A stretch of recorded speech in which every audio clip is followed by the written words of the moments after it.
So Al, we're excited to be here. Obviously, Worldwide Golf, the original national golf chain in the industry. So tell me about that, what that's like to be the founding godfather of that type of a model. Well, like you, Tim, we've been in it for a long time. Yeah. You know, we love the sport. It's a game, and we've been fortunate enough to make a living doing it. We have 82 stores across 20 states. And keep acquiring, right?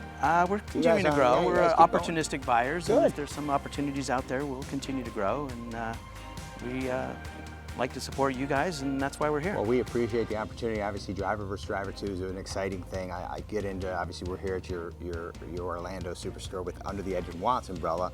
Obviously, your flagship stores back in Santa Ana under the Roger Dunn umbrella. And every time I get into these stores, I mean, you really do have everything a golfer could dream of. Well, the main thing we have is the people and our relationships with our customers.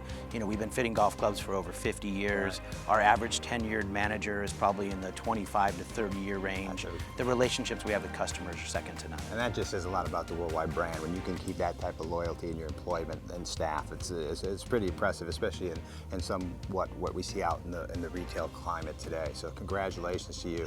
Thank you. Obviously, from a driver versus driver aspect, we're excited about the show. 4 finalists. Obviously, got the studio set up. It's the first look at the final 4. Obviously, some more tweaks to be done. Well, what's your thoughts on what you've seen so far? Well, I'm excited to see the product. I mean, last year I choked and picked the loser. The one I picked that day lost, and I still think it's a great way for you guys to launch product in this market. And if it performs on the launch monitor, then why wouldn't people buy it? And I think, and that's something that's interesting. And you've been in the business a long time. Obviously, have guided a company through the ups and downs of our booms and our maybe lulls. Tell me, what have you seen change the most as far as going to retail, and what you look for is running a 83-store operation? What are the things that are important to you for success? Well, you got to pick your partners, and you know, I still view us as a conduit to the golfing public. So when a brand, whether it's you guys or some of the other brands, come to us, the product has to perform. It has to make the golfer a better golfer and make them want to buy it. Right. And all we do is feature it. We help you support it, and the proof is in the product. So we're excited to see that happen.